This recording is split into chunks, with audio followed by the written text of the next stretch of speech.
growth, the process of increasing in size. A feature that is both individual, intrinsic, and throughout nature. This is going to be so interesting, you know. This is the moment we have been waiting for. I'm feeling it now. What has come before is now consigned to the history books. This new decade brings new challenges, new rivals, fallen giants, and new vigilantes. Bang, bang, bang, 3 shots to the heart. Those who are climbing will meet. Who will fall from the lesson, and who will embody growth. There's still wheel to wheel! That is unbelievable. League of Europe, grow or fade.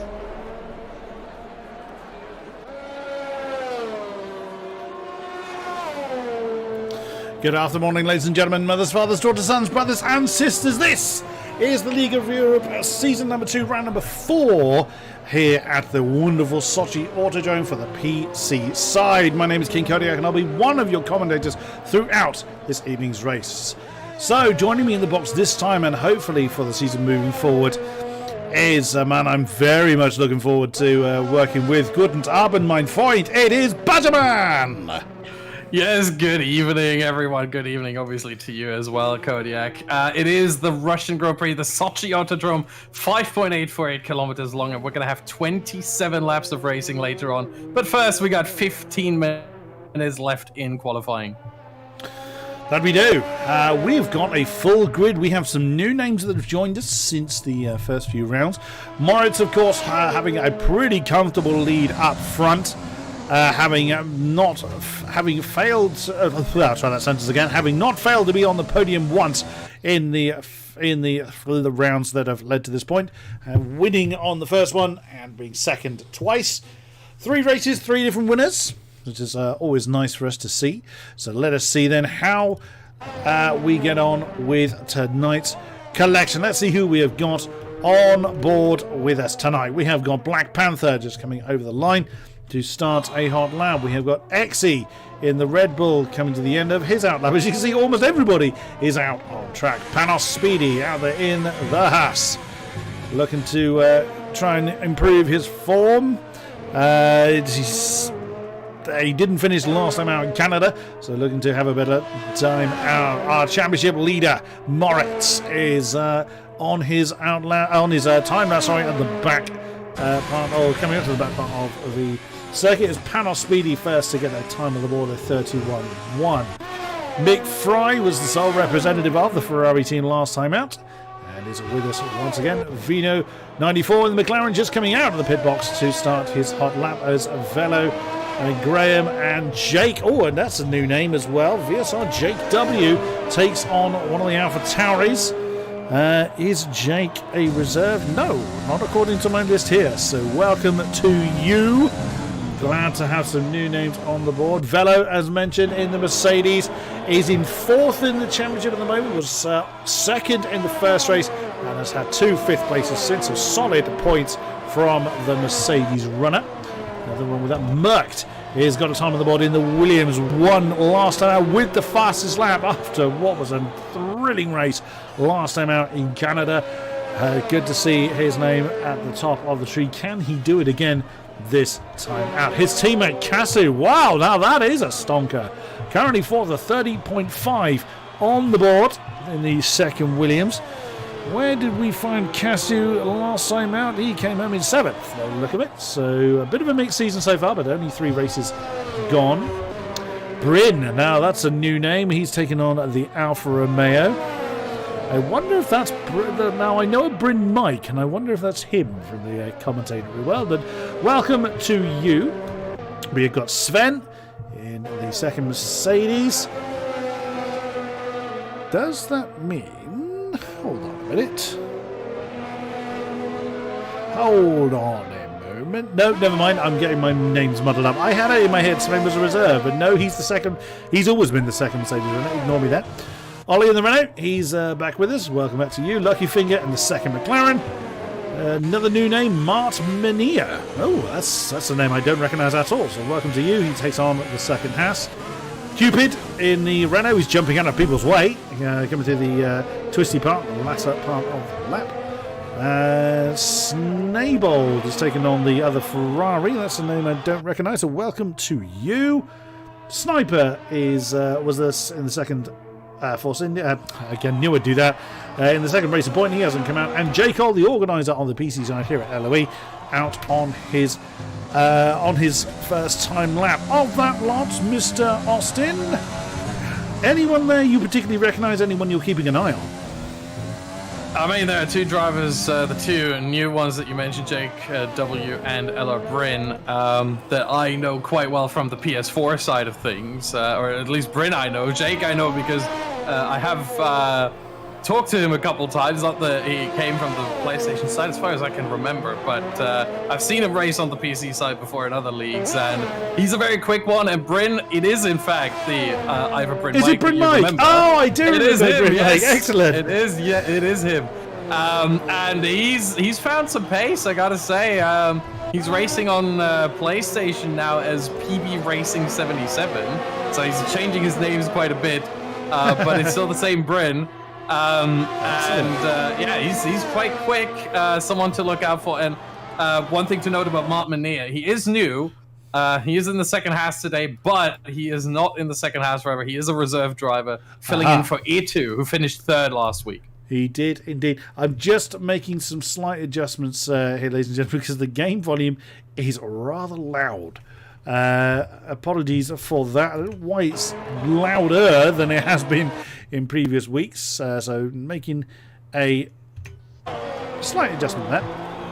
And Velo has he just set his new fastest lap twice? So I swear it was 130 with 31.50. But either way, he's. Oh, the game is messing about with me because apparently he's still on his out lap. Yeah, he's still on his out lap. I was going to say, how the hell's he managed that? That's impressive. But well, especially as he's halfway around the field at the moment. Oh, I haven't got my map ready. That's rather silly of me. Oh, come on, Kodiak. How long have you been doing this for? Dear, oh dear, oh dear. Let's get rid of But yeah, go back to two drivers I think we should keep an eye on. I think Jake and Velo are the two I'm looking at. They are the two who are, I think, most likely right now at least, with J. Cole not having set a lap time yet, who could make it 4 winners in 4 different races. Oh, Moritz! Oh, first into the 29s. He's heard your statement and said, nay, sir. My word. That's an early commentator's curse there. Wow, that's pretty impressive. But he's got a fairly comfortable but not indestructible lead up front. Of course, we're only 3 rounds in. Many rounds still to do in this season. As we ride on board with our current poleman of Moritz. Comes through turn 6 now, through turn 7. This will be where Sebastian Vettel's engine expired last time they were in Sochi. I'm going to have to direct your attention to Jake. He's in the final sector now. He's up by 2/10 on his own time. He might challenge Moritz here for a provisional pole. If he nails that final sector, he's got 2 more corners left to go. Double right-hander coming up. Everything in front of him seems clear. No one there to hold him up or anything. No dirty air, nothing. Comes across the line, very early line here, and he does go provisional pole. 129.7, beats Moritz by over a 1/10 for now. Oh, a new challenger doth rise. Kasu has retired from the session with nearly 8 minutes still to run. Oh my, has he had... Jake did that on his outlap. He just decides to ignore the turn 2 entirely, which is... Oh, Moritz. He's not content with allowing the new upstart to take the pole time. He's at 29.611 now on the board for the Alfa Romeo. Now, J. Cole is the only man without a lap time. That's turn 2 we're just coming up to now. Follow him through for a hot lap if he's still pressing on. He's still using RS, no fuel warning light. So I'm assuming this is going to be a time lap for J. Cole then. Into turn 4. Everyone is going so close to that barrier. It makes me wince when they're so close to that barrier every single time. Turn 5. And again, very close to the barrier, as you would imagine. Flat out through turn 6, down a couple of gears toward turn 7. That's Moritz already ahead of us, but Moritz shouldn't cause any particular trouble. Yellow flags ahead of us for some reason. That's probably just somebody slowing down. I haven't got the track map on. That is more. Yeah. Moritz slowing down, yeah. As I'm on board with the Red Bull of J. Cole, of course he's got that yellow flash on the wing mirror. I actually thought that was a yellow in the final section there, because there's a yellow mark on the wing mirror. Never mind, that's probably going to catch me out later in the race as well. Into turns 15 and 16, a very technical infield section. Keeps it nice and under the control. We saw Jake get a bit of a wiggle on through that section when we cut to him before he said his last hot lap. Let's see what J. Cole does through the final turn. Flat out now, and that is fourth with a 29.967. Four drivers now in the 29s. Yeah, it was a really good lap. Not obviously the best one so far, only P4, but I mean the gap is so close there. Even if you look to the top 5, really, if we count Merckx in it as well. Obviously he won last week in Canada, and so don't count him out just yet. 5 drivers here challenging for pole position, and maybe even a couple more. We'll see. Maybe we're going to get some surprises here as well. Yeah, absolutely. Jumping to Ollie now in 12th position in the Renault. He's got a 31.857 on the board, and it is pressing on. Looks like this is going to be a timed one. So he comes through turn 10 onto that back section. Nope, that's invalid. It didn't look too bad actually from the off-board shot, but the game didn't like the line he took. So that is flashed up red. No improvement for him this time around. As Bryn has come back out in the second Alfa Romeo. Oh, bit of a lock up there coming into turn 13. He doesn't want to get too close to anybody ahead of him. And he's got the Renault of Ollie, as we were just looking at. Yeah, he's just giving himself a bit of space before he's going to wind up again to do. Oh! Meanwhile, Snabold on his flyer had some issues there with Mart Menier in turn 2. Mart Menier came out of the pit lane. Snabold was trying to run a flying lap, and those two almost came together. Got really close there. Thankfully, no collision, no contact between the two, but I would say Snabold's lap is basically ruined at this point. 8/10 down in the first sector. Yeah, he's not going to be happy with that. Oh dear, oh dear. Still just about enough time if he's got enough fuel to do a second one on the back of that. Velo's comes straight back out again. He's not wasting any time in the lead Mercedes. 129.857 his current best as he's pulled over 4. That I suspect that's going to be Bryn, isn't it? Yeah. Purple sector 1 for Bryn. So he's on a bit of a flyer. Follow him through his end. Is it going to be a day of the Alfa Romeos? 31.229. His current best sees him in 9th position. Now here at LOE we do have a range of abilities from league veterans to newcomers, fresh faces and racing aces alike. Some people on control pads, some using wheels. It's the way we roll here at LOE. There's no favoritism to any particular type of control. And that's a purple again. Is Bryn on an absolute flyer here.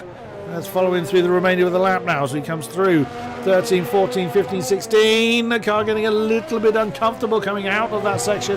Now to the final 2 corners. 17. Don't wander too far over to the right, which it doesn't. And what's it going to be? It's a 29.473. Wow. That with a massive slide right at the end there as he comes across the line, almost puts it into the pit wall. He did somewhat. It's flashy. It's not fast, but it's flat. Well, the lap's fast, but that particular method of finishing the lap may have cost him a 100th or 2. But yeah, Moritz is straight back out again to really try and regain that top spot. It looks like the newcomers to this league are really starting to make the establishment work for it. So Velo is out there. He's started his time lap on the way down to turn 2. So we'll keep an eye on if he can improve. 0.4 of a second between himself and the top spot at the moment. Merckx, as we know, is our winner from last week. He's got Exit already ahead of him. And Red Bull is probably minding his own business out there. J. Cole is come back out. He's in 5th position with a 29.967 that we saw him set before. Only 2 minutes left on the board, so we're very much in the Banzai phase now. Who hasn't come out? Jake has not come back out. Curious. Oh, yes, he has. He's now. It's just now. he's got enough time to start that lap, so he's leaving it as late as he dares. Sven hasn't come back out.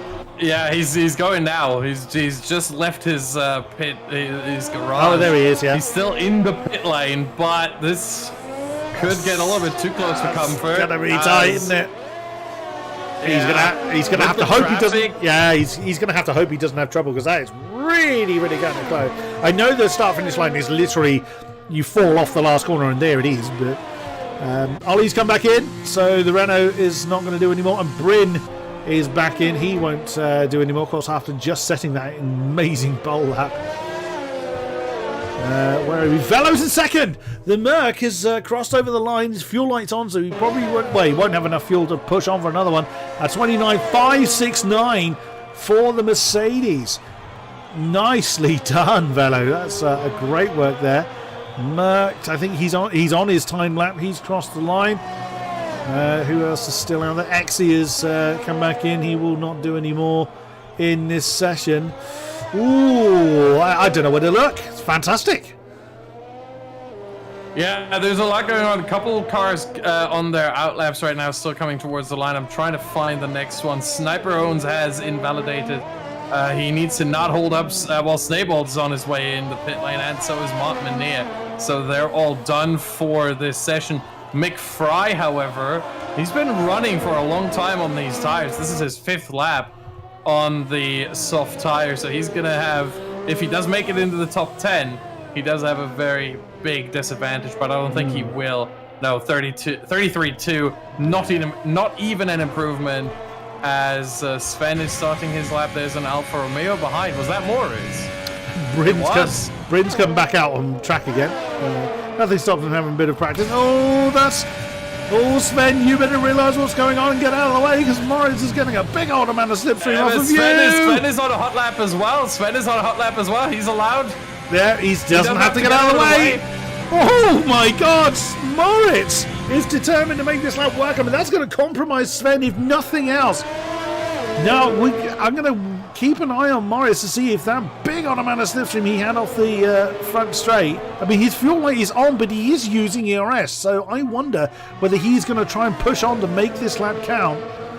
Oh, I would imagine it's been compromised already through that long left-hander at turn 3. We will see Velo's return from the session. Oh, and that Alpha got very slippery. Green, well, there's not really lighting up the timing board, so Moritz is not looking set to set the pole time in line. Jake Ollie improved as well, 129.765. He's in 4th position now. There goes Jake. Oh, I was just looking for Jake as well. 129.443 by 0.03 of a second. He's overthrown Bryn for that top spot, and I cannot see that Moritz is going to be able to do anything in this lap. I think it's already been compromised. My word, what a way to make a statement of intent on your joining the league. No, me of little faith. Moritz nails it on the oh, it was purple 1 and 2 now the game decides to tell me. Wow, a 29.406, 400 of a second. No, the game just lights up the whole lap in purple if he does get the fastest lap, but he wasn't purple in the first 2 sectors. Moritz had a 32.5 in the first. Well, he was better than Jake in the first, but in the second, oh, actually, he was purple in all sectors. Wow. Usually, the game still does light up the whole lap if they do get P1, but he was actually purple in all sectors, even though it didn't look like it.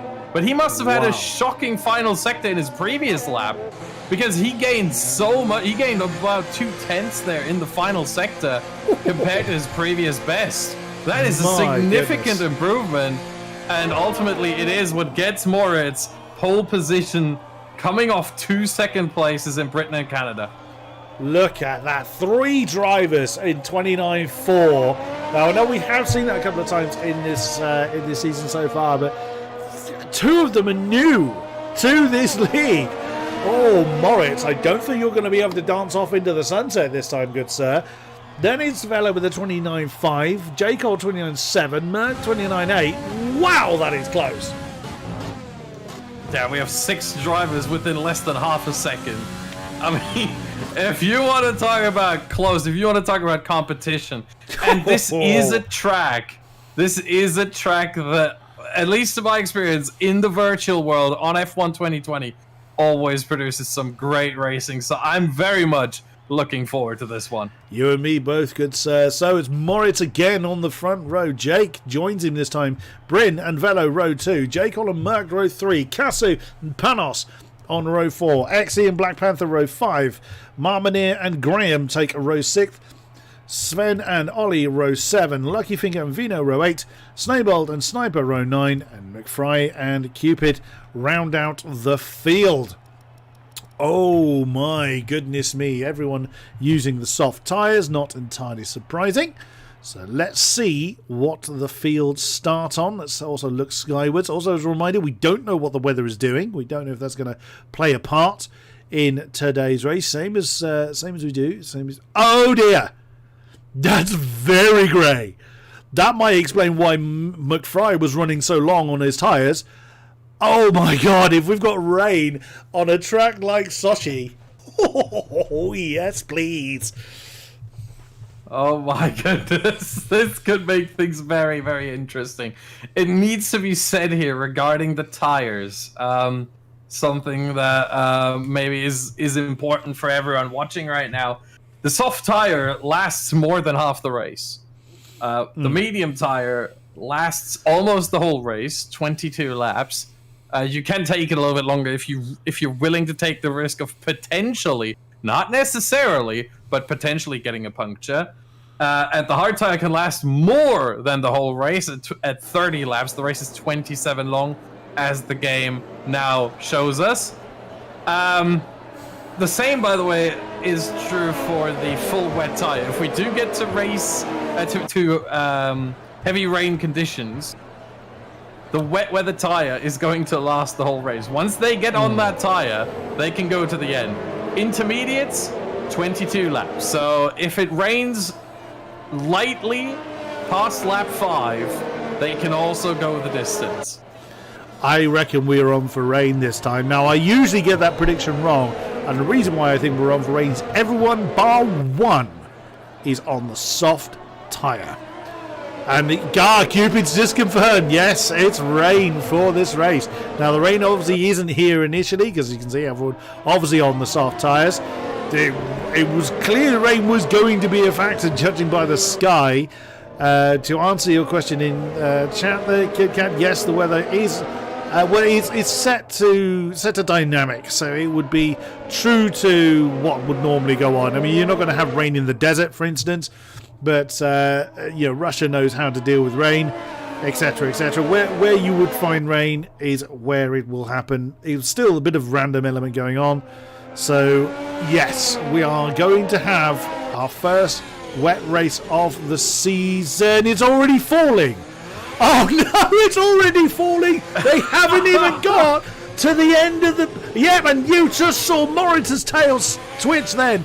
It's already falling. Oh, and they won't be able to pit to change to wet to start the race with.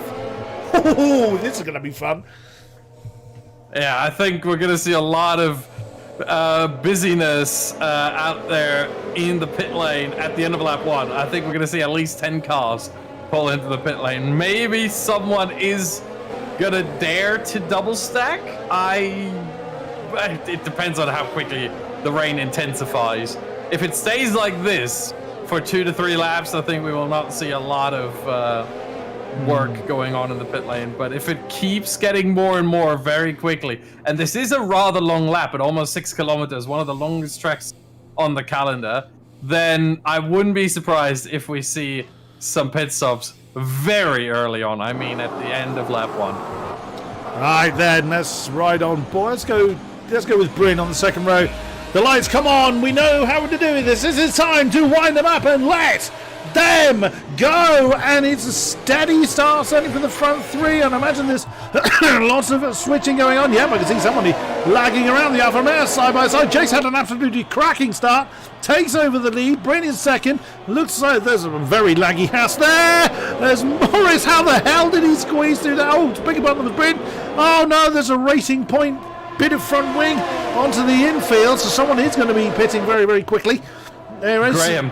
No, Graham has come off the worst one of them, the lead of the two Racing Point.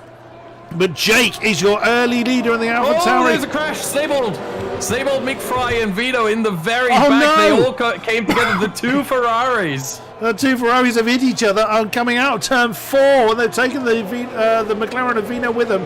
Oh my goodness. But most of the people are probably being a little bit more tentative than they normally would do because the rain is falling. Well, it's not falling very hard. It is just falling a little at the moment. Jake leads Bryn, leads Moritz, leads Casu up to 4th position. Didn't really mention him. Valo 5, Merck down to 6. Let's actually get the detail on to change. There we go. So you can see for yourselves how the positions have swapped around. Oh my goodness. Whoa, that was... Who on earth was that? That's such a... Velo. It was Velo, yeah. It was someone had a huge moment there. He's now down to 6th position. That's the view from the Merc. Are any of the top 5 going to come in? That's... Oh, that nose didn't want to behave itself. I'd imagine it's a bit early at the moment to come in unless you absolutely have to. Fastest lap, of course, going to our race leader. Oh, wow. Let's just jump to the tail end of the field. Nope, no one's come into the pits as yet. So a couple of people with definite damage to their front wings. As, again, it looks like the... Oh, that's Bryn having an argument with Jake. The inside inside coming through turn 3. Alpha's going to have the inside for 4, but the momentum... Whoa! Big slide there for Bryn.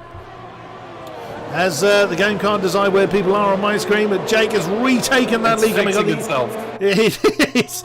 On the inside of turn 5, the Alpha Tauri back up into the lead, but Bryn having a great old scrap with Jake. Moritz is right there as well to pick up the pieces. Then the two Williams, Casu ahead of Merckx. At the moment, Velo is not far behind. Jake holds through on Velo, so Velo's not having a great start so far. He's not enjoying these slippery conditions. I haven't seen if he's hit anything yet. Wow, what a race we've got on our hands. Yeah, Velo has used all of his ERS very early on here this lap. He's out of ERS altogether. No deployment, and that made it easy for Jake Hall there. Oh, he's had a failure. I wonder if has he had an ERS failure, I wonder. That would explain. Possibly, yeah. That would, because I was thinking, how the hell's he deployed all of it? I reckon it's failed. So, we've got someone coming in. There's Bryn. Oh, here we go. Yep, lots of people streaming towards the pit now. Bryn is in. Let's watch that pit boards light up. There we go. 5 in. Oh, and that's... Oh, can Velo's race get any worse? And is that 10 in? It looks like it. Oh, there we go. Yeah, I think that's half the field have decided to come in now. But more than half the field. Yep, and there's Inters going on. Certainly the Alpha. I can't imagine anyone's going to stay with the dryers too much longer. There we go. It is now starting to rain a little harder, I think. We're going to start to see spray coming off the rear wheels.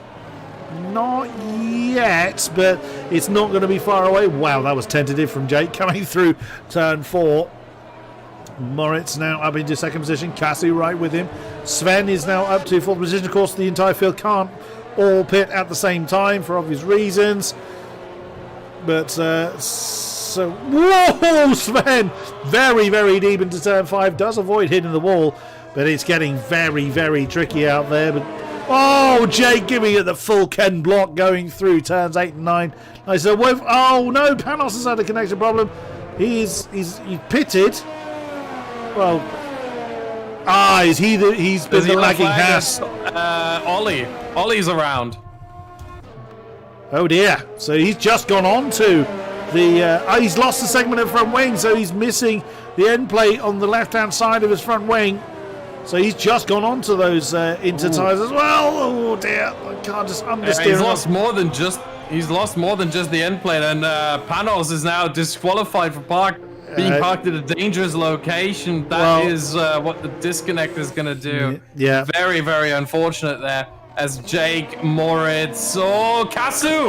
Kasu overtakes Moritz into pit entry and misses the pit entry, comes back and still gets the pit entry. I have never, in my commentary lifetime, I've never seen that.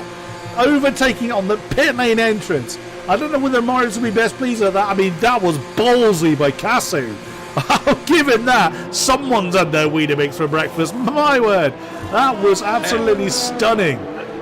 It needs to be said, though, that Kasu has paid a small price for that. That is that he did get a second warning for that. I'm not so surprised. He has got the corner cut warning for running wide there. That is his second already.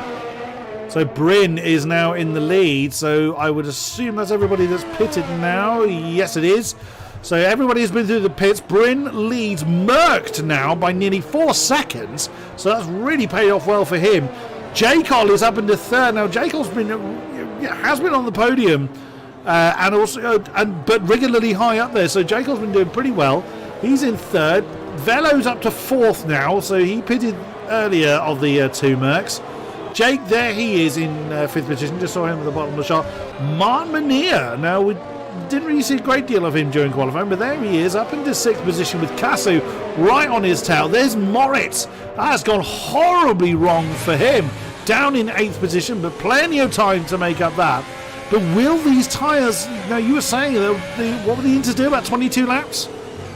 Yeah, just about 22 laps, so it's going to be tricky for all of these drivers to make it to the end. We might actually see some punctures here if they do not pit midway through. However, at the same time, if they do pit midway through, a pit stop costs you. As Kasu and Mart Manier come together, that is some debris flying there, and I think Kasu may have some damage indeed. The right side end plate is gone from his front wing, so he's got some damage. Tries to take Mart Manier around the outside. Mart Manier also with damage. Left side end plate gone for him, so they both came together. Moritz trying to take both of them, and he does. Oh, what a move from the Alpha. Oh, no. Oh my goodness. Moritz did indeed nail both of them. But that's Manier and Kasu that's come in. But Moritz had already made the move, but that was a great opportunistic move from our championship leader to nail the pair of them. But yeah, that's such a shame from Kasu because he was having a great start, but has all gone wrong in the blink of an eye for him. It's a great, great shame. But Bryn's having a stormer. Look at that. He's now 5 seconds to the good, but right behind, look at that, Merckx and Jacol are having an argument. 3-second penalty on the board for Exy. Well, I think we all know what's going on there. I'm sure he's not trying to push the limits, it's just that's how far off the road he's falling. There's quite a bit of water out there. Will we see the full wets come out? Again, we don't know to how badly the rain is going to fall, but there is quite a bit of it out there. Yeah, that would be the only saving grace for all of these cars who have pitted before. They don't have to worry about tire wear if it does go to the full wets. They lost more than the whole race, so there's no danger of any punctures whatsoever if we do in fact get to the full wets. Otherwise, if we stay on the Inters, it might get tricky. But what I was trying to say before we saw that battle with Moritz and Mart Manier and Kasu, you lose about 25 seconds in the dry in the pit lane. Obviously, in the wet, the cars are a bit slower. So the speed in the pit lane doesn't change, whether it's dry or wet. That's limited to the 60 kilometers an hour or 37 miles per hour. It is the reduced pit lane speed here as well.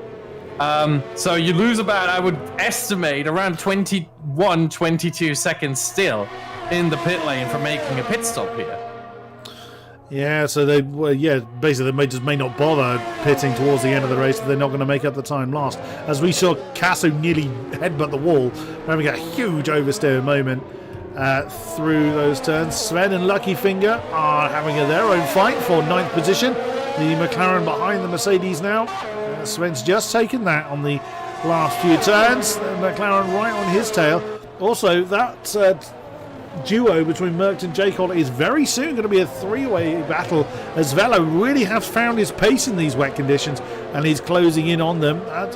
Sniper's actually closing in on the battle we're looking at the moment, as Inbound has just lost or Cupid I should say, has just lost 12th position to Graham, so both the Racing Points 11 and 12 at this stage. Right behind the Renault is the second McLaren.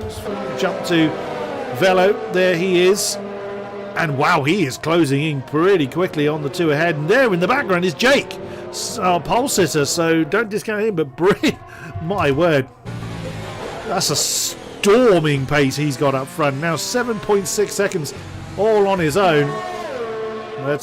Anything can happen in this race. Quite a bit already has. Yeah, I think one thing that really saves Bryn is that Merck and Jacob are battling as hard as they are, because the more you battle, obviously, the more time you lose to everyone you're not battling with, and that obviously includes Bryn. And so that's why Velo is able to catch up to these two, and that's why they're losing time to basically everyone else. As Jake's gap to Bryn is very steady at around 10.5 seconds. It's going up and down a little bit. Slightly up, actually. At the start of the lap, it was about 10.2. Now it's 10.8. But about half a second. It's not as much as Merck and J. Cole lost on the last lap. Velo is he lost a little bit of time on that last lap, but he is gaining that back again on the two ahead of him. So a wonderful podium battle going on, +1. And if Velo starts to get involved in this particular fight, I wouldn't be at all surprised if Jake closes that gap down to make it a four-way fight with the newcomer really sticking his oar in and wanting to get involved. That'll help Moritz as well try and mitigate some of the potential championship damage he might face. If he can close down that gap, it's about 4.2 seconds. Oh no, Cassie's in the pits again. Oh no, I'm assuming that's wing damage that's gone on in the Williams, unless he's feeling the need to go to the full wets. So let's have a look and see what he does. And it is... No, it's a new front wing.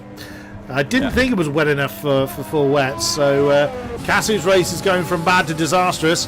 Look at this. Velo is hovering on half a second behind J. Cole, who is still hounding Merckx. Oh, brilliant stuff. All three of these have seen the podium already this season, and they are going to duke it out for the two of the podium slots available at the moment. Yeah, they're not the only ones. Jake is getting close as well. Now under a second there, the gap between Velo and Jake. So he's right on the back of them in about 1 lap's time, and he will be involved with this battle just as well. Now this has got to be nervous. Now I know what it's like racing in the wet in sort of touring car or GT based cars. That's nervous enough, but in these things, it's got to be mildly terrifying racing in these conditions. I mean, you call it mildly terrifying. I would just cut out the mildly there. Yeah. I've done it before, and I have to use traction control for it, which I don't know if it's allowed for these drivers. I certainly would have to use it, because otherwise I would just be, I'd just be a carousel, really. I'd just be spinning all around myself every single second, really, and I'd be kind of useless after about 10 seconds. No one would want to watch that anymore. Gets kind of boring.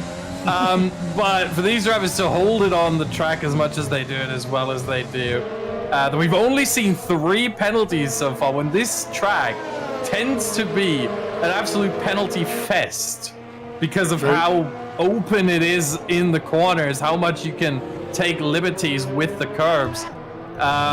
It's quite surprising, I have to say. It is quite a sign of quality from these drivers to see that they're sticking to the track limits that well, and especially under these conditions. Indeed, indeed. So those 3 penalties, of course, scored a little bit early on, but no more since then. Wow, Velo nearly pushing J. Cole along. So a real challenge for third now going on. Is this going to be an opportunity for Merck to try and get away from the Red Bull and the Mercedes as they continue in their duel? Of course, Velo can't entirely concentrate ahead of him, as Jake is right there and ready to pounce if it does all go wrong, as Bryn extends his lead up front to over 10 seconds now, just dancing off into the sunset. But we've all seen it. We've all seen Mighty D just vanish due to one mistake, and there was a mistake, I think, for J. Cole. Got very, very twitchy. Oh, we've got Snaybold, I think that is. We have a back marker being involved. Yes, we do, and that's Velo and J. Cole briefly swapping around. No, so Snowball is trying to stay out of the way. I'm not sure if he's ghosting or not. Doesn't look like he is from this camera angle.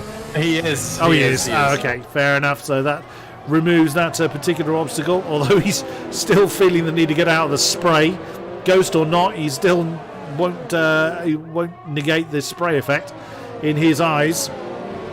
That's probably saved J. Cole a little bit with the introduction of a back marker, slightly interrupting things. But again, Jake very, very close to the tail of that Mercedes, getting a little bit squiggly for Velo.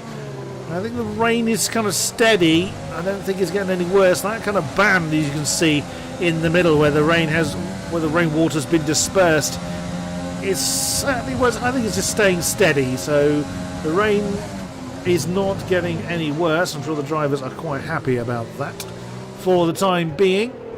Just a reminder of who the leader is. There he is, having his own time up there as he comes around to complete lap 9. No one anywhere near him at the moment. It needs to be said, it is so tricky to race just against yourself at the time and not really having anything to go off of. The easiest, from experience, the easiest thing to race, the easiest time to race, easiest position right now really is J. Cole, Velo, and Jake, because they have someone right in front that they can, sort of copy almost. They can follow. They know where to brake. They can. It is easy to follow a car in terms of not making a mistake really, or not making a massive mistake at least. But just being all on your own, it is so easy to just lose your focus, and all of a sudden, whoops, there's the mistake. And around this track, I mean, you see how close the walls are. Yep. One mistake can be the end of your race, and that could be 25 points thrown away. Yep, absolutely you can. There is nothing like an opponent nearby to concentrate your focus somewhat. I've done it. I've been in a position, not necessarily leading by a long way, but just been in a position where there's no one around me, and you blink and suddenly you're upside down over the fence. And in these conditions, of course, those potential issues are more exasperated, as Black Panther didn't want to feel left out of the penalty score. It's added his name to the penalty board. And that actually could be exactly what we're talking about, because he's very much in no man's land. He's 8.5 seconds behind Moritz and 9.5 seconds ahead of Exy, so he hasn't got anybody anywhere near him at this stage. So that could well be what's happened there. As if 4 are... It's almost like they're kind of siding each other up at the moment. No one's wanting to make any kind of banzai moves, but also they're not trying to make any silly moves, not at this stage in the race. Also, Moritz is closing in on them. Few tenths here and there. He's not necessarily gaining on them quickly. He's probably gaining on them due to them fighting so much. It will also be interesting to see if the rain disappears at some point in this race. We don't know, of course, if that's going to be the case. There's no obvious sign that the rain's going to go. Just not get any worse, hopefully. 2.3 seconds separates Morris and Jake now. And that's the Merc, that's Velo. Getting out of the sprays. He was either seeing if he was close enough to Jake, or I suspect he was more defending against Jake. As McFry gets on the penalty board now. I'd imagine there's still a few more of those to appear. But like you said earlier, Austin, they've done pretty well not to just overflow the penalty board so far. Yeah, only 5 after almost half the race, and most of it being obviously in these rainy conditions. As Velo! Oh my goodness! Wow! Well held, but the position is gone. Jake gets up to P4. Those are the conditions I'm talking about right there. As I mentioned them, Velo again! My goodness! He's really struggling now to keep the car even slightly under control, and loses that position, and now Moritz could get closer and closer here. Question is, however, with Merc still leading this train, it almost resembles a bit of a trolley train, doesn't it? It really looks like it. Yep. We have the rebirth of the trolley train, only this time it's a Williams leading it.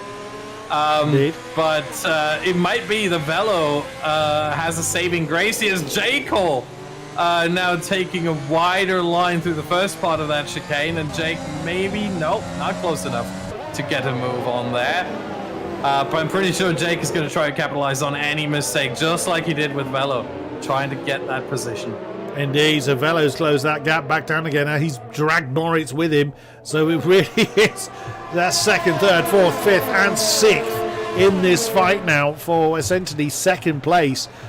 Oh, now several people starting to kind of duck up the slipstream. That's Jake. Oh, I wonder whether he was anticipating an earlier break from Jake there, but he's compromised his exit from turn 2. Velo can't capitalise on that. Either can't or doesn't. Now, was he just pushing a little bit too hard? I'm not seeing any obvious standing water, are they? Was he a bit heavy with the right foot, do you think, Austin? I think he was just anticipating maybe an earlier braking from J. Cole than J. Cole actually did. Because one thing you have to remember is that every time you see a car in front of you that's following another car, that car has to brake a bit earlier because of the car in front to make sure you don't run into the back. And so Jake was maybe hoping that if J. Cole brakes a bit earlier because he has to, then maybe he could get a shot there at an overtake, and that wasn't the case. And so he was sort of committed to his line, can't move under braking. That obviously a very clear rule in F1. And so he compromised his own run there and had to stay committed to it. And this time, J. Cole around the outside. He has the nose in there. Can he do it? Not No, quite. he doesn't get the run, and now Jake is on the outside of J. Cole. And now he has the nose in there. He's got the inside for the right-hander here. They are still side by side. They touch. They bang wheels, and Jake is past. He has indeed. He has completed the move before they've got down to turn 17 as Graham gets on the penalty board. Oh, that was determined from Jake. He saw that Jake went to make quite a legitimate move. Just couldn't quite get the momentum when he needed it and capitalised on the lost momentum. There are other battles going on, but I dare not look away from this Velo one. on J. Cole. Indeed! Oh, not quite. The Merc can't quite do it. As Jake And also now had Moritz. Moritz is getting in there. Side by side, coming through turn 3. Someone's brave. That could go horribly wrong. Oh, they touch. They did touch. Wow, that was brave. That could have gone horribly wrong. But well done. Look up front as well. Merc defending from... Well, Merc is more following his line. Jake didn't quite commit to that inside line through 5. I would imagine just because the amount of sheer water. Of course, as soon as they come off that trodden line, that you can see they're just in that much more water. So slowing down is going to be that much more difficult. So that's how overtaking becomes that much more tricky. There's a great battle going on further down at the moment as Cupid and Mania are involved in a battle for 13th place, as well as Casso and Ollie for 16th. But this battle is just unreal at the moment. Velo, in the blink of an eye, going from second in this train, now down to the tail end of it. Oops, locking up, coming into 13. This could necessitate, the more they fought, if they're locking up and sliding around, it could force these drivers to pit again. Oh, Moritz has gone a bit deep. Yep. Moritz was slow through 16. Velo's gone with the inside line, but can't. Again, you can just see the amount of water offline. He wasn't confident banzaiing that on the inside of 17 and stays where he is, probably quite wisely. Yeah, he also didn't get the run out of 16, which really hurt his chances there. You could see really, or at least on board, I could see that Velo didn't have the run that Moritz had out of the corner. So you can't really do much if you're losing more and more ground. And by the time they did get to the braking zone, Velo was already a whole car lane. He was not alongside with any part of his car, really. So he was completely behind, and he didn't bother. He didn't try, and just lives to fight another day.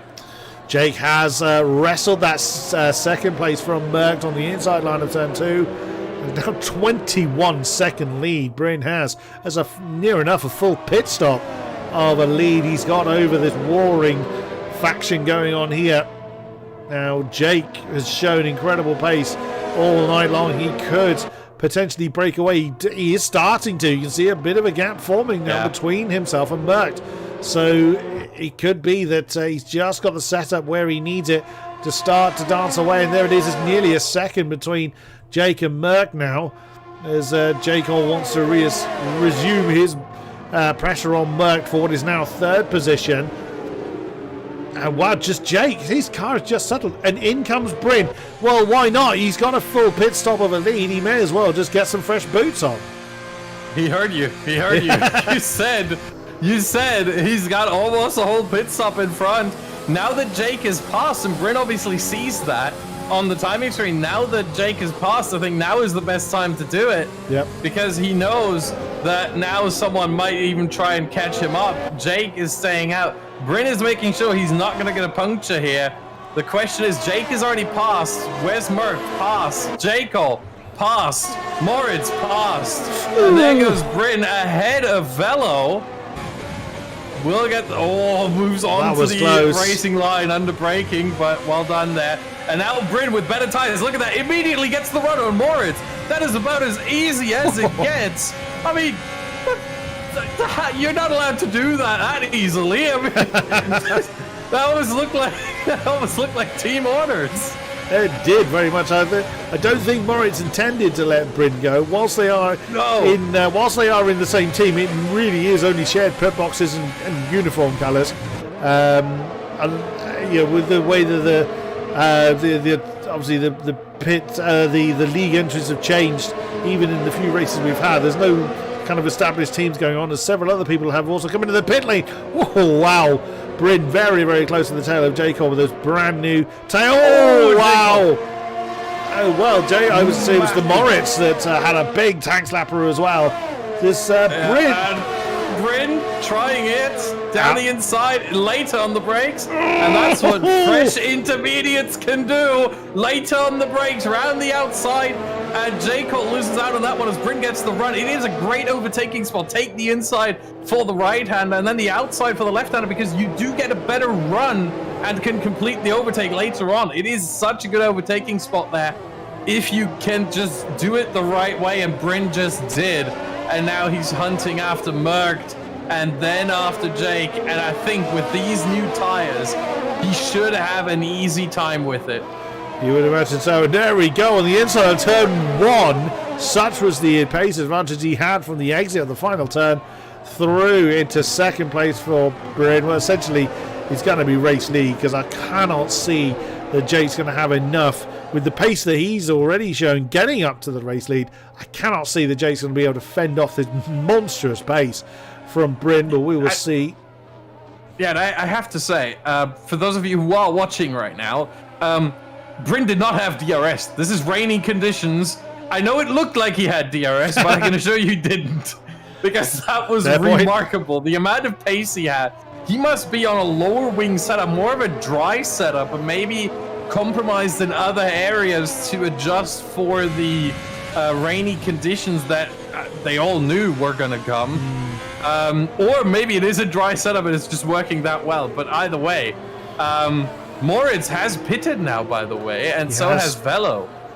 Velo's got Sven right behind him, and again, Sven's just not going to be able to have an answer for Velo, but those two have been together since the beginning of the season, so they may be working together and just choose not to fight each other, which is absolutely fine. Nothing wrong with that. Moritz now has completely clear track ahead of him for quite a while. Well, I say that, there's actually a Ferrari right ahead of him, but again, we saw the Ferrari ghost earlier, so that isn't going to cause a trouble for him.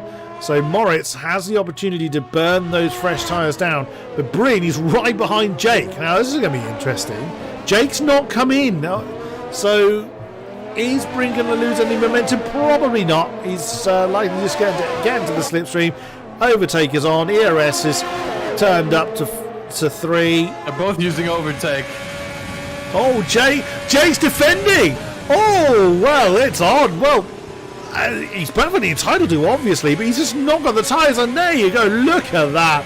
Bryn just waited for Jake to take the normal racing line. He said, well, fine, I'm just going to have the inside here. Don't mind me, I'll retake the lead. Jake's got no answer, unless he just absolutely throws it on the inside of somewhere. I can't see that Jake's going to have an answer to it, but on they go nonetheless. Bryn has taken over the lead again. There's no way Jake is going to have any answer to that. It needs to be said, making an overtake happen in rain in turn 3 is quite difficult. That's a corner. If it's dry, easily flat out. There's no debate about it. You can easily go side by side as well. There are no issues whatsoever. The moment there's water on the track, you are treading very, very carefully through that long turn 3. And to make an overtake happen, even more daring. True enough. So looking a little bit further down the field, Exy and Mark Monier are close together. That's for 10th place. I think they both have been through the pits twice. They have indeed. That's a penalty for Mark Monier. They managed to commentate the curse him at the perfect time, as they've caught the back of, I'm assuming that's Sneebold. It is indeed. So that, again, we know that Ferrari's not going to cause anyone any hassle there, but a lovely battle for the final point paying position. Jake is now in, along with the other Ferrari, so that's Mick Fried already ahead. Merckx has chosen to continue, so has J. Cole. They're curious. I wonder, will they just go to the end of the race on the tyres they have? Will they play the longer game exactly as we were talking about earlier? Maybe that is why Merckx is running at the pace he's running at. Because we know Merckx is obviously a very quick driver. He won the last race with the fastest lap to boot as well. So we know he's quick. For him to be a second slower than Bryn and be slower than J. Cole and Moritz and Velo and all these drivers he was around and holding them up, the only explanation I really have is that he's saving his tires. He's very careful. He's trying to bring them to the end, and he's willing to sacrifice lap time, knowing that it's very difficult to overtake here. The only one who was able to do that was Jake. And Bryn after the pit stop, but on different tires. But the only one who did it on the same tires was Jake. So he was willing to sacrifice lap time, significant lap time. We're talking a second a lap, just to be able to run these tires to the very end of the race. Yeah, absolutely. J. Cole following suit, as you can see. So those two having only stopped once, and will just continue to run their tires until they're rubber bands. Jake is right behind Moritz now, less than a second between those two. It's Snowball, that's his name, to the penalty board. Now Moritz has got 19 seconds to close down for the battle for the podium with only, 10 laps to do it. It's a bit of a tall order even for Moritz. I would say so. I mean, the difference in tires is quite significant. 13 laps between what Moritz has on with the tires are on their second lap, and Merckx and J. Cole, who've done 15 laps on their tires respectively. That's a big difference, and that is something where you can probably see near the end of the race Moritz catch up to these two. The question is whether it's going to be enough. Across the line, the gap is 18.6. So with what is that now? 9 laps left. He needs over 2 seconds a lap. It's certainly doable. It is certainly doable, but we will see as to whether it occurs. Because of course, Moritz, as you can quite clearly see, has got Jake right behind him. So Jake may opt to kind of sit there and just follow in the slipstream of Moritz. If Moritz can obviously keep the pace he needs to. As Lucky Fingers having some connection trouble in the McLaren. As he reappears, he's down in 14th position. The rest of the field have relatively spread out, so the only close duos we've got is 4th, Moritz and Jake, and 2nd, of course, Merckx and J. Cole. Now, J. Cole, again, may also opt to just look after those tyres, not fight the Williams 2 Merckx, because all they're realistically going to do is slow each other up, and that's the last thing they want to do. They need that gap between themselves and Moritz and Jake to be as big as they possibly can be. So this could be quite a strategic race for the remainder. Quick look on boards. How's the rain doing? Not really changed any. So the weather is not going to really significantly change between now and when the checkered flag falls. Is Jake gonna... Yeah, Jake's just staying in those tires. Oh no, Jake's hit the back of Moritz. Oh, I don't think he meant to. I think he just outbraked himself. But he's going to go for the overtake anyway. Oh, and Moritz was sideways, trying to recover from that impact. And Jake is now through to 4th. Moritz will not be pleased about that at all. But if Jake is the quicker one of the pair, then Moritz will sit in the slipstream. And Jake will then do the hard work. I don't think that was an intentional. I honestly believe that was just a little bit late on the brakes from Jake there. Yeah, at the same time, I think the stewards might see this one on their desk after the race. I don't know how they're going to decide, but I think this is one that they will have a look at. Just like you said, I don't think either that Moritz is going to be too pleased about that. So he might send this one to the steward's office. I'd imagine so. Oh, Sven and... what's going on my interface there? So Sven is having an argument with Black Panther. That's an argument for 7th place. Now, Black Panther's been through the pits twice. He should just be able to dance past the Mercedes. Sven is making him work for it. Through into 7th for the AlphaTauri. Does the Mercedes come back at him? Yellow flags. Oh, is that Moritz? Moritz is in trouble. Oh no, Moritz is in the wall. Moritz is facing the wall. The weather or frustration or whatever it is has got the better of him. He's trying to reverse through the barrier there. I think he was trying to give himself enough room to spin turn. Oh no, our championship leader is taking the weather to overthrow him. I suspect there was some frustration going on in there. That car just will not turn. That front wing is decimated, and Moritz is going to plummet through the order. That's Black Panther coming up to him now. Should just dance past him. Yeah, Moritz has got no choice. He's just got to stay out of people's way and limp his car back to the pits. Yeah, very, very unlucky there. I didn't see what happened either, but that kind of damage, he's going to have to pit again. And that's really going to hurt his chances here. If I just quickly look at the gap, oh, he's going to fall way down the order. He's going to be ahead of Inbound's Cupid in P13, possibly. I mean, you lose another 5 seconds from the front wing change as well, so he loses about 30 seconds. No, he might actually fall behind Inbound's Cupid, even Lucky Finger, possibly. Ouch. It might be a no points finish for the... Oh, he misses the pit entry as well, almost. Just slides on. Yeah, that car just does not turn. And has to go 20... Oh, look at this. The car running really slowly there. 25 miles an hour. 2/3 of the speed limit through that corner because it just can't turn. Yeah, he's going to lose a massive amount of time there. Very, very unfortunate. I think that might be the first 0 points for Moritz this season. Indeed it will be. As we look at Sven, as that gap between himself and Black Panther just continues to increase, with Black Panther having been through the pits twice. I wonder whether this will... Actually, no, it probably won't make J. Cole and Merck behave any differently because they still have someone charging off after them as Jake this time instead of Moritz, that will be really pressing on to do something about it. Sniper is in the pits as well, so his race has not fared any better. It's 14th position for Moritz now. He is not going to recover to a point-paying position. He's, let's see, how far is he off 10th? 16 seconds. I know he's fast, but I think that would just be too much to ask in the time remaining. Lucky Fingers on the back of Eggman's Cupid, so they are having an argument right in front of Moritz, indeed, for 12th place. So hopefully that won't hold Moritz up too much. Oh, those two very close, Jacol and Merckx. Jacol just staying right with Merckx. It'd be interesting to get his feedback as to whether he was just staying in those tire tracks or whether he was pushing as hard as he could to try and pressure Merckx into a mistake. I look forward to having a chat to Jacol afterwards, but wow, you can't take it away from Bryn. It's been an absolutely storming performance. Yeah, and it needs to be said. I'm looking at the gaps right now. Jake is gaining about 2 seconds a lap on J. Cole and Merckx. He's running in the low 44s, even high 43s, whereas Merckx and J. Cole are both in the low 46s, so 2 to 2.5 seconds. However, with only 6 laps left, the gap is now 12 seconds between Jake and J. Cole. He needs to gain a little bit more than that. He needs to stay consistently in the low 43s. And has it stopped raining? I reckon it has. It has. It stopped raining.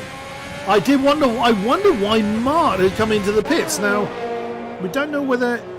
He's putting for tries! You lunatic! Yeah. That's way too early for that. He's come out on softs. He's got nothing to lose, I guess. So, well, he's got his front wing to lose. But out on dry tyres is Mark Mania. I think you're a tad optimistic, sir. But, I mean, all credit to you for giving it a go. Oh, no! Ollie, That is not Ollie bad. just going past it like it's just another day at the office. Yeah. Not even caring. Oh, there's another car. Okay, I'll pass that. Thank you very much. That's a bit early, but at the same time, Botmania will make that position at least back. I think we should say at this point, if it does get dry enough for these soft tires. I'm not sure that was the right call. I think at this point it's probably better to just stick it out. Oh, Moritz! Sorry to cut you off, Austin, but Moritz caught right up to Lucky Finger at a slightly awkward moment, trying to get past the 12th place McLaren, and the Alpha getting very, very squiggly. He probably will get past Lucky Finger and inbounds Cupid, but he's going to be too far off the back of Casu, unless Casu pits. I'll tell you who has though. Graham, the lead racing point, has come in. Is he going for softs? All right, he's got to be. Yep, he's gone for softs. We've got yellows in sector 2. Oh, it's Velo. Velo's had trouble down at turn 5. The front wing looks okay though, so it looks like he's just had a bit of a moment to himself. But yeah, I think Graham's gone for softs. He has. He's gone for soft tyres. And so I'm looking Moritz at is in. right now. He's still struggling. Moritz is in. You crazy my. man. He's trying to salvage. He's just trying to salvage whatever he could. Obviously, seeing that he's in 13th position is not going too well. He's hoping the softs maybe allow him to at least get something back. But I don't think it's gonna happen. As Jake now with 4 laps left. Jake with 4 laps left is 9.3 behind Jake Cole. So he has to gain, what is that? 2.4 seconds a lap. 2.3, 2.4 a lap. And he's been getting 2, but he's not been getting 2.3, 2.4. So he's running out of time really, and he's running out of ERS as well. I was gonna he's say down that. to under 10%. He barely has any deployment left. I was going to say exactly that. He has burnt that battery down to next to nothing, so that's going to lose him a fairly significant chunk of energy to try and close that gap down. I mean, he had no choice really. He's been pressing on like a maniac to shut that gap down. But yeah, keep an eye on Moritz. As Marmonier's got, well, that isn't surprising because he's gone onto those dry tyres a little too early.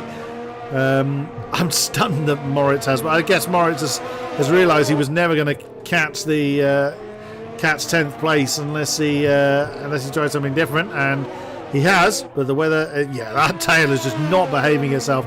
Right behind, that's actually Merckx and Jake Cole right behind him. The championship leader is about to be blue flagged. Well, that doesn't happen very often. Yeah, and not just blue flagged for the leader of the race. No, blue indeed. flagged for 2nd and 3rd. He's already been lapped by the leader of the race. Well. Talk about adding insult to injury. The gap now, it's 3rd to 4th, is 7.6. Merck goes into the pit lane. Surely not! With 3 to go! Merckx is in! He's not risking the puncture any further. Well, that's the only explanation I would have, is that he's gotten so close to a puncture on Cupid's in these trouble. intermediates that he just goes. So inbounds Cupid has had an incident at turn 3. We didn't see what caused it, only that he was in it. Wow, Merckx going on to soft tyres with 3 to go. Well, I mean, the weather is a bit more acceptable to it, but even still, I cannot see what he's going to gain by doing. If he manages to get back on the DRS. Well, oh me of little faith. Race control feels the need to give DRS back. So, that is significant. For those of you who are watching who don't know much about this game, maybe, but don't know every intricacy of it, once the DRS is enabled, the soft tire or any dry tire is the better tire. So the intermediates now are slower than the softs, and the soft runners have an advantage at this point. The question is just how much. It's increasing every single lap, every single corner, in fact, every single second. But it's not much right now. Moritz going for the move on Montminier here for 15th, and gets they do touch, but gets it done here through the second part. And at least he gets that one position. Yeah, well, the soft tyres will start to come to him now. Green pit! Well, he's got 24. The leader's in. He's got 24 seconds to play with. Oh, But I still, wonder, is Jake Jake Cole? pits. He's going to come out. I wonder whether. I wonder if Jake stays out. Oh, It's only 2. He stays out. He's risking it. 25 seconds. That's his calculation in his head right now. 25 seconds. Well, they're going to have to gain 12 a lap. Actually, Bryn's coming back out in the lead. Jake has... Yeah, so Bryn's actually back out in the lead, so he had nothing to lose. Fair enough, but Jake is he's going for the last 2 laps on those dead Inters. Those Inters must be roasting hot as well, as Merckx has just gone back through into 3rd position. Jake off 4th. Velo, is he going to come out in 5th? Where's Black Panther? Black Panther's in. XE's too far back to challenge for the podium 3. So as Marmonier gets another penalty on the board. So Merckx is now on his own. J. Cole is too far back from realistically to make any inroads into that. Moritz has just dispatched a Vino as XE and Black Panther have swapped round because Black Panther hasn't come out of the pits yet. Yeah, well, it needs to be said, J. Cole, I think he could still challenge for 3rd place. Not against Merck, but against Jake. I think Merck has a good chance of getting Jake. Fair point. And J. Cole could, as Merck runs a little bit wide there, through that long left-hander. But maybe got a warning off that, but certainly not a penalty. I wonder if Jake can hold on to this. That really is the question. 10 seconds now the gap between Jake and Merck. And 10 seconds as well between Jake and Bryn. But look at how slow Jake has to go through these corners here. He's tiptoeing. He's barely putting any power down at all. My goodness. I mean, if I just put the detail onto the tyres, we still have a mixture of Inters and softs out there. Not many Inter runners left. This is insane. 2nd place. 6.1 was the gap from Merck to Jake across the line. 10.3 from J. Cole. So Merckx has got the fastest lap. Merckx is smelling blood in the water here. He could do it. He could do it. I mean, there's a McLaren in the way. I'm assuming that's Lucky Finger that's going to be caught up very quickly. That time is just tumbling. Moritz is now up to 11th, but he's got 16 seconds between himself and a soft shod Graham. So unless someone crashes now, he's not going to be into the pits. That time is just going. There's a Merck will get him. Merck will get him. I can promise you. Unless Merck. Jake spun! Jake spun! He's got nothing left on those tires. There goes J. Cole. So Jake is off the podium. It was a worthwhile gamble, but it has backfired on him, unfortunately. Has he got a puncture already, I wonder? No, I think no. They're all still going. Oh my days. You're saying it has backfired on him. He's still in P4. He's still in 4th, yeah. I mean, in fairness. Still a very good result. It's just that Bryn comes across the line to win. Merck and J. Cole got him back. That's the only thing here. But he's still in P4. He's probably going to stay ahead of Wello as well. So he's going to keep P4, I reckon, unless he spins again. Well, let's have a look, because Merck is going to come over the line in 2nd. J. Cole 3rd. So there's Velo. Oh no! He's going to have him! There's Jake! Or is he? No, 2 quarters. I think Jake's got this. It's the line. Slow here, and Jake's there got it this is. in P4. And also Velo had penalties as well. Oh, if that line was further down the road, then Velo would have had that. But no such luck for him. What a finish. What a crazy end to this race. Black Panther in the AlphaTauri, some way down the road, but he is going to come home in 6th position. Jake's already left. Fair enough. So there he is. Sven will take 7th place in the 2nd Mercedes. Casu, promising start, takes the fastest lap right at the end. Nicely done. XE still on intermediates, come home in the points in 9th position. There's Graham rounding out the points paying positions. Moritz. No. Moritz could get it if Moritz is under 12 seconds here, because Graham had a load of penalties. If Moritz gets, and he is under 12 seconds, he did it! P10. Unbelievable! Moritz, from pitting 4 times in the race, still comes home in the points. And driving the day Sven, apparently. I can't explain that, but there we go. Oh my God. What a finish! What a finish! Yeah, I'm amazed by Moritz's perseverance here. Just stay with it, and just like we said earlier. If you do remember, we both said, "Well, no points finished for Moritz today." Yep, we Well, did. We're eating our words right now. What do we know? What do we know? Yeah. Absolutely brilliant. So, but I mean, Bryn, you cannot. And it's 2 points for him. Yes, because oh, did he get fastest lap at the end? Yeah, he did. Right at the end, he beat he did! Kasu He did by it. less than a tenth. Wow. So, without any steward's intervention, Bryn was a British top 4 indeed. So Bryn takes Bryn with the win. Merckx in second, Jake on third, Jake in fourth. Well, all Brit finish according to the flags at least. Velo takes the 5th position slot. Black Panther 6th, Sven 7th, Kasu 8th, XE9, and Moritz unbelievably. Kasu also pitted 4 times. Apparently, I'd missed that particular point.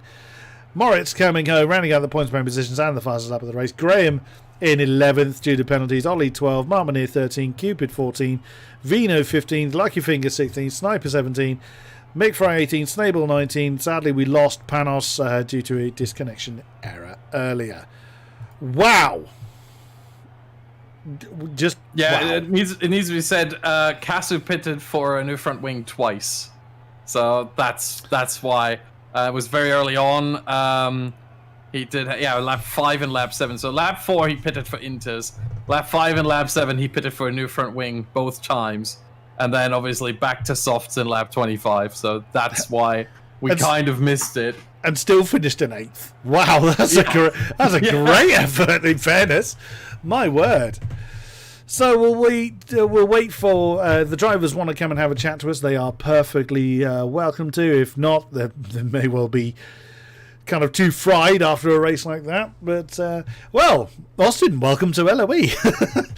Yeah, that certainly was a very eventful race, and I hope the other ones will be as well. And I think the next one is certainly going to be. I mean, we're looking at the shortest track on the calendar. We're looking at the most narrow track on the calendar. We're looking at a track that, some people say shouldn't be on the calendar. It is Monaco. It's Monaco next indeed. week.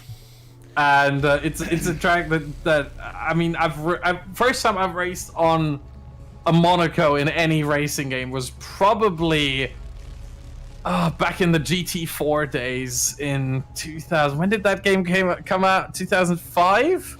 So yeah, it's been about 15 years. And it was called Côte d'Azur because they didn't even have the license for it. But yeah, it's a track that has haunted me ever since. It's been in my nightmares, and I personally would not enjoy racing it, but I do enjoy commentating on it, and it does make for some great races. It does make for a lot of drama, and so I think maybe not the best for overtaking. I get that, but everything else, I think this is a very, very good track, and I'm very much looking forward to seeing what's going on there next week. Couldn't have put that better myself. We have been joined by one of our podium sitters. It is J. Cole. Welcome to the booth. Hello, hello, hello. How are you boys doing? Absolutely. We should ask you. Yeah. As I say, more importantly, how are you after that? Because I mean, you were in Merck Tires Track for a long time there. Were you just kind of sitting there and just letting the laps go by? Were you really trying to make the move happen? I wanted to, but I think I got a bit too much caught in his brake dust, so I think I couldn't get past him in the end. But yeah, no, it was a good result in the end. So I'm happy with that happened. Very big shame for Jake in the final lap. I thought he was for sure on a P2, but yeah, I suppose that's what happens. It was a worthy gamble, but yeah, sadly didn't quite pay off entirely for the pole sitter. So when you saw that it was rain at Sochi, what went through your head? Oh no, was the first thing. But yeah, no, I mean, I don't. Sochi's probably one of my favourite tracks anyway, so I enjoy driving around it regardless, in the wet or in the dry. I think it just took a little bit of time to adjust to getting it into the wets, but after that, yeah, it was I felt like it was a bit more of a solid result. I'm happy with P3. I wanted to try and get past Merckx, but I think he just pit at the very right time, and well, got about a 3-second undercut on me. So fair play to him. Fair play indeed. Any questions, Austin? I'm just too baffled by this whole race, honestly. Fair play, fair play. Well, another podium in the books for you, J. Cole. Third and fourth seem to be your numbers. Monaco next time out. What are your thoughts there? Again, even in the dry or even in the wet, oh no. Yeah, For God's sake, stay dry. Yeah, please. But no, I don't mind Monaco. Monaco's not a bad track for me, so hopefully I can pick up a bit more better results. So I guess I'll wait and see. We'll wait and see indeed. Best of luck for then and for the rest of the season. Thank you very much, J. Cole. Right. Almost a podium, but certainly the pole man. Jake, well, firstly, welcome to LOE. Austin picked you as someone to certainly look at, and Christ, he wasn't wrong. But, I mean, what happened in the closing stages? Was there just nothing left in the tyres? As soon as it started going dry, my tires were like 105 degrees for one lap, and then it went to like 110. So like, I was Toasting. barely putting the throttle on any corner. I was just drifting. Oh my It was so goodness. difficult. There was nothing I could do. I literally had no grip. I thought I could stay ahead of J. Cole and the Williams. I can't remember who it was, but I didn't realize they were gaining like 6 seconds or more a lap. Yeah, went up to 10. We looked. Yeah, it did. Yeah. Right in the death there. And, I mean, you were chased home as well. So, again, was it... When did you make the call to push the tyres that little bit further? Was it just a case of, oh, everyone else has pitted, therefore it's worth the gamble? Or had you decided quite early that you were seeing those tyres through to the end? Well, the racing, for starters, I pitted a late too early to go on the inters because this was the one time I ignored Jeff on this game, and he was actually right this time. So that screwed me, and so I lost so much time to Bryn, I think it is. And then I was stuck behind that 4-man train, and Rush is so hard to overtake, so I just had to go for some moves in Sector 3. I don't know if you saw, because I think I had higher wings than them. And then I stayed out on the inters because if I pitted, there was no way of me having a podium because I think J. Cole and the Williams was like a few seconds ahead of me anyway. I don't think I would have caught like 5 or 6 seconds on dries while they're on dries, so I just thought I'd risk it, and clearly it didn't plan out too well. Well, so fourth is still a good result to come home with in your maiden race in LOE.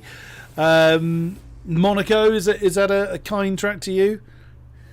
I've yet to do a lap on it on this game, but Wow. for obvious reasons, I think. It's not a strong track for me, but I'm sure I can probably at least get a podium or something if I do a bit of practice. But yeah, I got to focus on Challenger Series first. Oh, fair play. You're taking part in the Challenger Series. Well, I mean, Yeah. we appreciate your participation in LOE alongside that as well. So fair play to you. Wish you the best of luck for the rest of the season and for Challengers. Thank you very much, Jake. Thank you. And wow. Just that is the only word I can use to describe your performance. So welcome to the booth and welcome to LOE as well. Bryn, my word, what a performance. Thank you. I was so shocked out that I was just like, what am I doing? Winning. I've never driven like that before. That's the thing that's like going through my head.